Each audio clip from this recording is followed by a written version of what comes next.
সব সময় সব কাজ করা সম্ভব হয় না, তাই আজ আমি ঠিক করেছি আজ আমার রান্নাঘরের কিছু অগোছালো প্রয়োজনীয় জিনিসগুলো পরিপাটি করে গুছিয়ে রাখবো, আর যেগুলো অপ্রয়োজনীয় সেগুলো ফেলে দেব।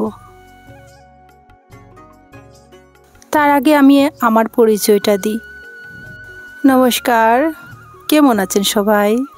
আসাম থেকে আমি সীমা ডিডিএস ব্লগে আপনাদের সবাইকে স্বাগত আর অনেক অনেক ভালোবাসা জানিয়ে আমার আজকের ব্লগটি শুরু করলাম। আশা করি আপনারা সবাই সুস্থ আছেন, ভালো আছেন, আমিও আছি মোটামুটি ভালোই।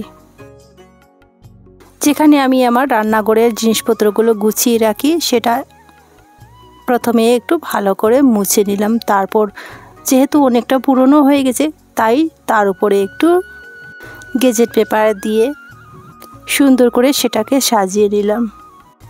এরপর হচ্ছে যে গুঁড়ো মশলাগুলো আপনারা দেখতে পাচ্ছেন সেগুলো হয়তো আপনাদের মনে আছে কি না, আমি কয়েকটা দিন আগে গোটা ধুয়ে রুদ্রতে দিয়েছিলাম শুকানোর জন্য। তো সবগুলো শুকিয়ে যাওয়ার পর আমি গ্রাইন্ডার দিয়ে অফ ক্যামেরাতে সবগুলো গুঁড়ো করে নিয়েছি। এরপর যতটুকু আমার এখানে প্রয়োজন ততটুকু আমি এই ছোট ছোট এগুলো হচ্ছে জিরের গুঁড়ো।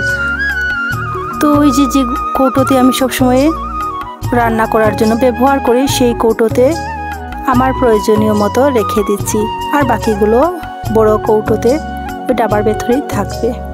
সবগুলো যদি আমি একসাথে নষ্ট করি তাহলে তো সবগুলো নষ্ট হয়ে যাবে, তাই অল্প অল্প করে নিচ্ছি। আর যখনই আমার ছোটো কৌটোর মশলাপাতিগুলো ফুরিয়ে যাবে আবারও আমি সেই একইভাবে রাখতে পারবো। তো আমার সুবিধার্থে আমি এইভাবে মশলার কৌটোগুলো সাজিয়ে নিলাম, যাতে রান্না করতেও অনেকটা সুবিধে হবে, হাতের কাছে সব মশলাপাতিগুলো পেয়ে যাব।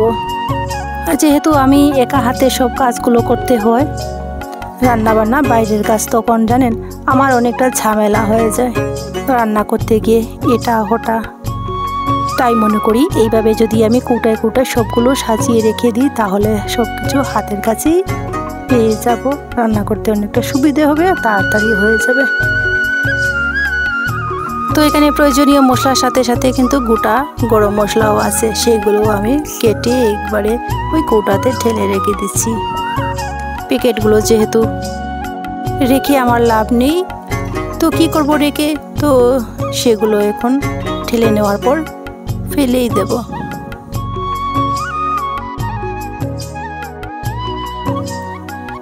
দেখলাম যে না আমার সব কিছু পুরো রেডি।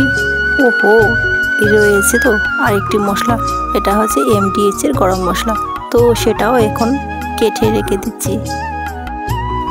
এর আগে কিন্তু আমি এলাচ রেখেছিলাম আলাদা করে, তারপর ভাবলাম যে না লং, এলাচ, দারচিনি, গোলমরিচ সব কিছু তো একসাথেই রাখা যাবে, তাই আমি গোটা মশলাগুলো একসাথে করে ওই কৌটাতে রেখে দিচ্ছি MDH এর গরম মশলা। ঢেলে রেখে দিলে অনেকটা সুবিধে, নইলে কিন্তু ওই প্যাকেটগুলো যেখানে সেখানে ফেললেও রান্নাঘরটাও অপরিষ্কার হয়ে যায়। একসাথে ঢেলে যদি এইভাবে একটা কৌটাতে রেখে দিই তাহলে ওই মশলার খাবারগুলো রান্নাঘরে পড়ে রান্নাঘরটাও অপরিষ্কার হবে না। এরপর সব কৌটাতে একটা একটা করে চামচ রেখে দিচ্ছি, যাহাতে মশলাগুলো দিতে আর একটু সুবিধে হয়। তাই এই তো আমার রেডি করে রেখে দিলাম, এখন রান্না করতে আমার অনেকটা সুবিধে হবে। এই যে দেখুন পুরো মশলার কৌটা তো সাজিয়ে নিলাম। এরপর বেসন প্যাকেটগুলো না আমারই একটি ভুলে বা খেয়ালের অভাবে অর্ধেক অর্ধেক করে রাখা ছিল বেসনের প্যাকেট, তো সবগুলো এক কৌটাতে ঢেলে রেখে দিচ্ছি। ওই যে বললাম না রান্না করতে গিয়ে অনেক সময় অনেক তাড়াহুড়ো লাগে আর খুঁজে পাই না যে কোথায় কি রেখেছি, তাড়াহুড়ো করে আমি নতুন একটি প্যাকেট ভেঙে রান্না করি। সে কারণে তো আজ আমি লেগে পড়লাম। যখন আমি সবগুলো পরিষ্কার করতেছিলাম তখন আমার হাতে পড়লো রেডিমেড ফুচকা, তো এগুলো কখন এনেছি আমারও ঠিক মনে পড়েনি, মানে কি আমি ভুলিয়ে গেছিলাম। এতদিন তো ঠান্ডা গেছে, আর ঠান্ডার মধ্যে ফুচকা খেতে একদমই ইচ্ছে করে না, আর আমিও ভুলে গেছিলাম।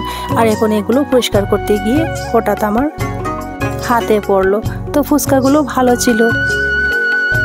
একটু সময়ের অভাবে, একটু খেয়ালের অভাবে আমাদের রান্নাঘরের কত জিনিস যে নষ্ট হয়।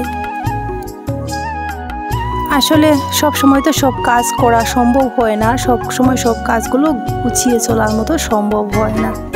ওই লাল ডাবাতে আমি বিস্কিট রাখি, আর বিস্কিটের ও শেষ হয়ে গেছে। আবার যখন বিস্কিট আনবো তখন ওই কৌটাতে রাখতে পারবো। তো এখানেও কিন্তু অনেক জিনিস আমার অপ্রয়োজনীয় ছিল, সেগুলো আমি পরিষ্কার করার সময় যখন হাতে পড়লো সেগুলো রাখার জিনিসগুলো রাখছি, আর যেগুলো ফেলে দেওয়ার সেগুলো আমি ফেলে দিচ্ছি। তো এইভাবে যদি আমরা একটু সময় সুযোগ বের করে রান্নাঘরের জিনিসগুলো পরিষ্কার করি, তাহলে অনেক জিনিস আমাদের নষ্টর হাত থেকে বেঁচে যাবে, আর গুছিয়ে গাছিয়ে রাখলে দেখতে অনেক ভালো লাগে। তাই আজ আমি আমার জিনিসগুলো অনেক দিন পর এইভাবে একটু মুছিয়ে গুছিয়ে রাখলাম। তো রান্নাঘরের এলোমেলো জিনিসগুলো ধুয়ে মুছে পরিষ্কার করে পরিপাটি রাখার পর দেখুন কত ভালো লাগছে আগের থেকে। আর এই যে মিশ্রিবের উপর থেকে নিচ অবধি আমি পুরোটা গুছিয়ে নিলাম। অনেক দিন ধরে এগুলো মোছামুছি করার সময় হয়নি বলে এগুলোতে এত ধুলোবালি পড়েছিল যে দেখার মতো ইচ্ছেই করছিল না। মিশ্রি পরিষ্কার করার পর অনেকটা ধুলোবালি আমার নাইটিতে পড়েছিল, সে কারণে আমি নাইটিটা একটু পাল্টিয়ে, যেহেতু আমার রান্নাঘরের চালটাও ফুরিয়ে গেছিল, তাই আমি চালটাও ডাবাতে ঢেলে রাখছি।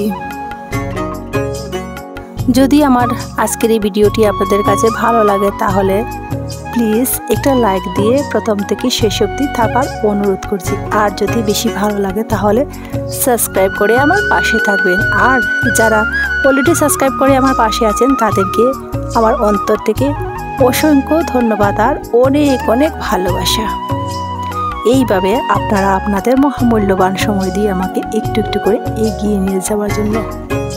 আর যারা সাধারণ দর্শক, এইভাবে আপনারা আপনাদের মহামূল্যবান সময় দিয়ে আমাকে একটু একটু করে নিয়ে এগিয়ে নিয়ে যাচ্ছেন, আপনাদের অসংখ্য ধন্যবাদ। ওইটা হচ্ছে আমার সকালের ব্রেকফাস্ট। তো সকালে ব্রেকফাস্টের জন্য যখন যেটা সহজ মনে করি সেটাই বানানোর জন্য চেষ্টা করি। এখানে চাল, অল্প গরুর দুধ দিয়ে একটু পেস্ট বানিয়ে নিয়েছিলাম, তাতে দিয়ে দিলাম আটা, আর দিয়ে দিলাম ঘরের তৈরি দই, দিয়ে দিলাম নুন, এরপর দিয়ে দিলাম চিনি। তো সব কিছু একসাথে মিক্স করে কড়াতে অল্প ঘি দিয়ে ওই বানিয়ে রাখা বেটার দিয়ে সকালের নাস্তা বানিয়ে নিলাম। তো আমার সকালের নাস্তা রেডি, আর সাথে তো দুধ আছেই। এইভাবে রেডি করে সবাইকে দিয়ে দেব। পুকুর থেকে মাছ মেরে আনা হয়েছে। বলুন তো এটা কি কি মাছ? আপনারা কে কে চেনেন আমাকে কমেন্ট করে বলবেন।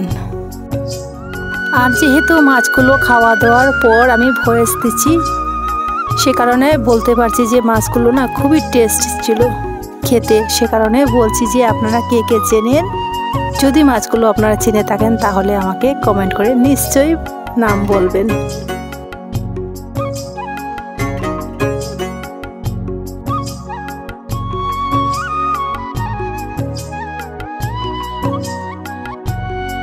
সব মাছগুলো আমি কেটে ধুয়ে পরিষ্কার করে নিয়ে এসেছি। তাড়াহুড়োর কারণ আমি রান্না করে নেওয়ার পর শেয়ার করছি। আলু, বেগুন, টমেটো দিয়ে পুকুরের মাছ, ওই মাছের মাথা দিয়ে লাউ দিয়ে রান্না করেছি। ওইদিকে হচ্ছে ভাত আর সাথে করলা ভাজা। রান্না করার সময় খুবই তাড়াহুড়ো থাকে, যার কারণে আমি ক্যামেরা বন্দি করে আপনাদের সাথে শেয়ার করতেই পারি না। করলা ভাজা শুধুমাত্র বসিয়েছি, আর ওরা যেহেতু ছান টান করে এসেই গেছে, তাই আর পুরো রান্নার পর আমি কিন্তু শেয়ার করতে পারবো না বলে আগেই শেয়ার করে নিয়েছি। তো বন্ধুরা, আজ এই পর্যন্ত, দেখা যাচ্ছে পরবর্তীতে।